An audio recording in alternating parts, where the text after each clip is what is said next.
Microsoft has its head in the cloud with its new boss. The computer giant is named Satya Nadella as CEO. He's a software engineer who's been with the company since 1992 and was previously in charge of its cloud division. His appointment as CEO indicates that Microsoft will be making a bigger push into cloud computing with seamless integration between Windows PCs, mobile gadgets, and Xbox Live. Nadella is replacing longtime CEO Steve Ballmer, and Microsoft has announced that co-founder Bill Gates is stepping down as chairman of the board. Everyone will be able to test drive the giant mech game Titanfall. Developer Respawn Entertainment has announced that the game's upcoming beta test will be open to everyone on the Xbox One. There was some speculation that players would need to pre-order the game in order to get in, so this way you'll be able to try it before you buy it. There's still no word on exactly when the Titanfall beta will begin, but it's expected to launch sometime soon. The game is multiplayer only, so the development team will need to make sure the servers can handle the massive number of players who will want to start playing when the game deploys on March 11th. It looks like the master builders are constructing another big-screen Lego adventure. Multiple sources report that Warner Brothers has begun developing a sequel to the Lego movie. I am so pumped up! No story details have been given, but we do know that the script is being built by Wreck-It Ralph co-writer Jared Stern. Yes. That's me. The Lego movie is in theaters this weekend, and we'll have a closer look at the animation process behind the film later today. A sequel isn't the only new Lego adventure in the works. A big-screen adaptation of the hit TV series Ninjago is also in development.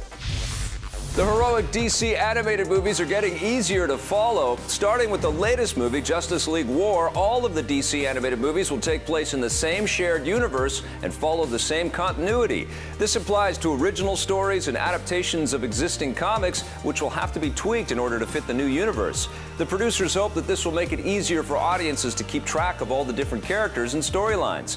Justice League War is out now, and Sean will have a closer look later today in the Sonar.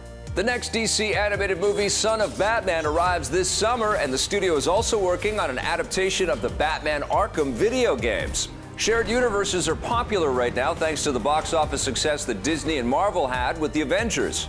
Warner Brothers is already setting up a shared live-action DC movie universe, which began last summer with Man of Steel and will continue with Batman vs. Superman in 2016. The new movie based on the Hitman games has made a very logical decision. Star Trek's Mr. Spock himself, Zachary Quinto, has joined the cast of the new Hitman adaptation titled Agent 47. You give me attitude, Spock. I'm expressing multiple attitudes simultaneously, sir. This isn't the first Hitman movie, but it's expected to be a clean reboot with Homeland co-star Rupert Friend in the title role. There's no word yet on who Quinto might be playing, but we'll let you know when more details come in. Shooting is scheduled to begin soon. A next-gen Hitman video game is also in development and is once again being handled by franchise developer IO Interactive.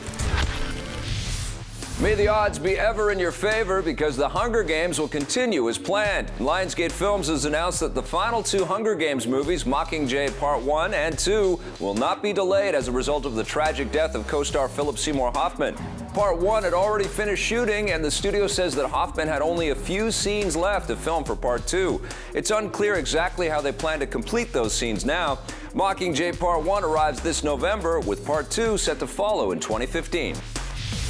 Next-gen gamers will be able to investigate their own murder. The ghostly new detective game Murdered Sole Suspect is coming to the Xbox One and PS4. It will offer better visuals like subsurface scattering and an increased particle count. Publisher Square Enix also says that both next-gen versions will offer 1080p graphics, but there's no word yet on frame rates. Murdered Sole Suspect thrusts players into the role of a slain detective out to solve his own murder. Since he's a ghost, you'll be able to use supernatural powers to your advantage, including the ability to walk through walls and possess different people. What's great about Ghost is it's sort of this universal, understood lore. You kind of get what a ghost is. And it's a really good, strong foundation point to build a whole concept off of. Murdered Sole Suspect will launch this June. It's also coming to the PS3, Xbox 360, and the PC.